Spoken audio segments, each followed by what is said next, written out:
I'm looking to start bleeding brakes on a 1937 Studebaker truck I have years ago, easily 30 years ago.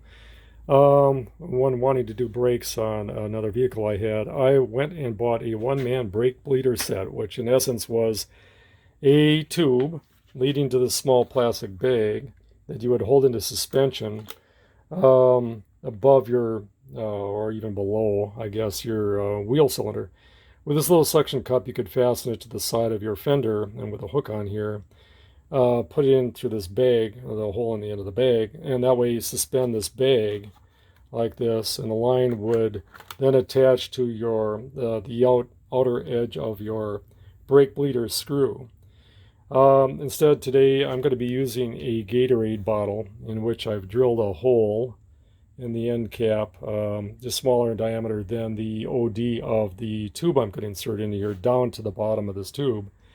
Put in maybe about 1/3 cup of, or maybe 1/3 of the bottom filled with brake fluid, so that when I pump on the pedal, no air will return through this line. I'm trying to exit all the air that's in the line, and since I just replaced a wheel cylinder, and which is totally empty, as well as a line of brake fluid, it's going to take a little bit of brake fluid and several times through the master brake cylinder to get this filled up.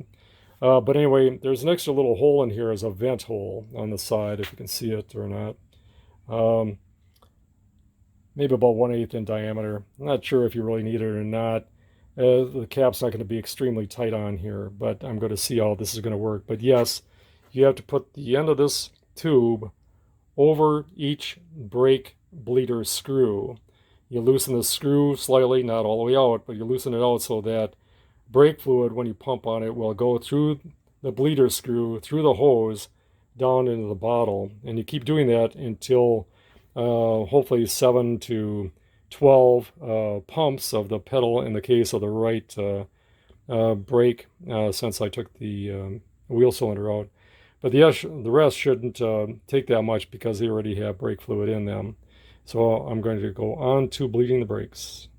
Just another follow-up.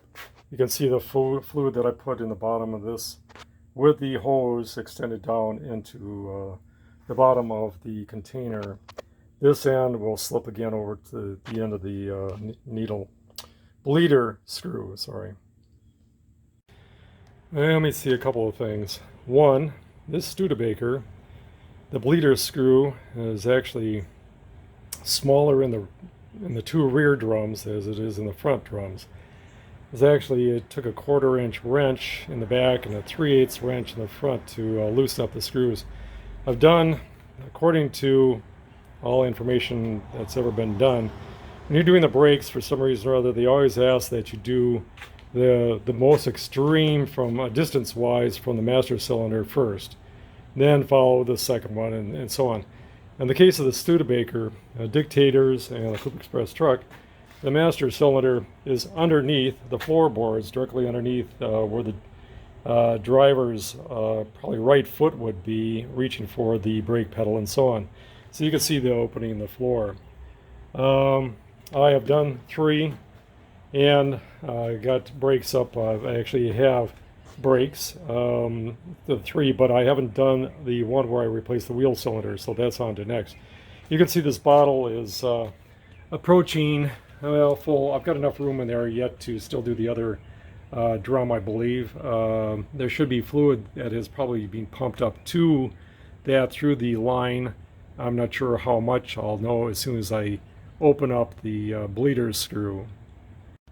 Working by yourself, of course, you have to be somewhat creative. Other people have done the same thing, I'm sure, in the past, but I've used anything from windshield scrapers in the past for holding down the brake pedal if I'm working on a brake controller install. In this case, the brake pedals, I'm using a piece of PVC to stretch. And as you'll see down here, you need to pump slowly, because what happens, you maybe get, you see the bubbles down there in the master cylinder. You want to pump slowly so you don't get Old Faithful pumping through here. I did crack the fitting on the right wheel cylinder that I installed, and there was some fluid that was coming through there, which I'm really tickled about.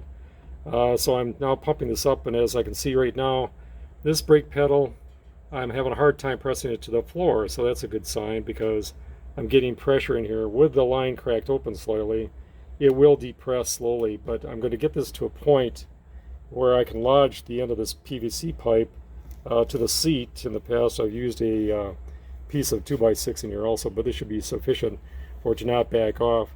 And then I'm going to show you what it looks like with a fluid running through the line. Working by myself, it's a little hard to do some of these things, but hopefully you will see this line right here. I'm not sure what kind of air bubbles are going to come through here, but right now I'm going to crack the fitting just a little bit with my 3/8 wrench, and hopefully we will see oil,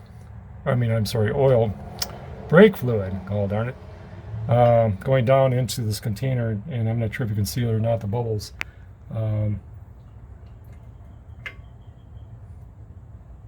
Actually, there's not enough lot being produced.